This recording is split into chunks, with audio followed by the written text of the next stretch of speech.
In the fight that probably gains the most interest internationally on the card, Jacare Souza will be fighting against Robert Whittaker. Now, again, Souza is a guy who could have a claim as being the top contender at middleweight.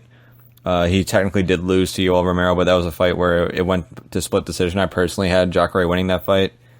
In theory, because of the fact that the GSP fights lined up, you'd probably rather see Jacare and Yoel fight in a rematch and let that cement the position. But if you're Yoel Romero, you technically did get the win. That was a recent fight for him. I don't know that he wants to have to run that back with the risk that if they end up being tied 1-1, that Jacare gets the lead on that. Because in theory, if you're even, you don't really want to be in a position where there's really nothing for him to gain and everything for him to lose. But again, Jacare kind of understands that. He knows that Michael Bisping is going to be fighting GSP. He knows that Yoel Romero is considered the top contender right now, and whether or not I, as a fan, or many other fans think that he won that fight, on paper he didn't. So Yoel is going to be ahead of him in line. So he's looking to stay active. Luke Rockhold was a fight that he was lined up to take a little while back. Rockhold ended up having to back out of that.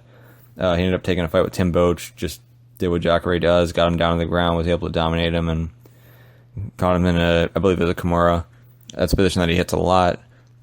With Robert Whittaker, it's in a way it's similar to the Boetsch fight in that it's a guy who's very dangerous on the feet, but Jacare has a major advantage on the ground. Same thing here. Whittaker's a much better striker than Tim Boetsch is, but he's not as good of a wrestler, so you'd have to wonder how that sort of pans out once this fight gets started. If you're Robert Whittaker, yes, you want to throw your power strikes, because again, the best shot for Whittaker here is to win by knockout, obviously. And for him to do that, he's going to have to throw hard, but if you throw hard, you risk getting caught, and by caught, that could either be just getting caught on the feet by Jacare, because again, if you have a guy who knows he's going to shoot on you, and you keep your hands way up, they're going to get in on your hips a lot easier, so you kind of have to keep your hands low, and Jacare knows that. He throws a lot of overhands to begin with. So for Whittaker, he's going to have to deal with just that danger on the feet, but again, if Jacare ends up getting him up against the fence, or getting his hands around his waist and drags him to the mat, what I like about Jacare, and what I like about Damian Maia, and what I was talking about with Wilson Hayes, where it wasn't necessarily the case with him, is that once he gets you down, he immediately starts passing. He immediately looks for better positions. He'll work his it's just known as the Jacare pass, obviously, but it's kind of like his pass from half guard where he gets to side mount. From there, he can work his Kimuras. He can get to mount. Brutal arm triangle that he has from the top. Just a lot of different options for him. And I feel like with Robert Whittaker, as tough as he is, as strong as he is, if he gets put in any type of position like that, he's not going to be able to last very long. So for him, the question is going to be, can you catch Jacare at any point?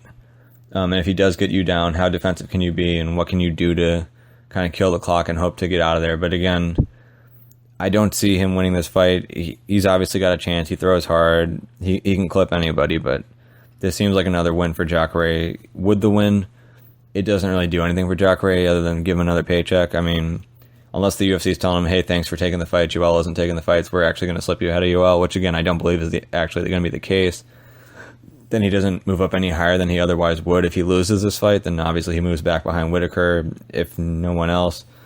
If Whittaker wins the fight, then that kind of puts him in the same type of position that Jacare is in now, where he's looked at as a possible title contender, but there's just so many people backed up in line. So you'd have to look at another fight for him.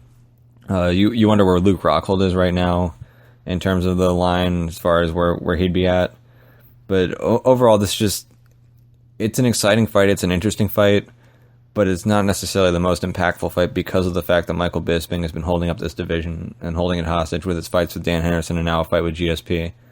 So hopefully that all gets taken care of and put away, and hopefully once that GSP fight's over, they can actually start putting actual contenders in there and return the middleweight division, the middleweight title, back to being a legitimate title instead of what's become a super fight title, essentially, if you even want to call these fights super fights.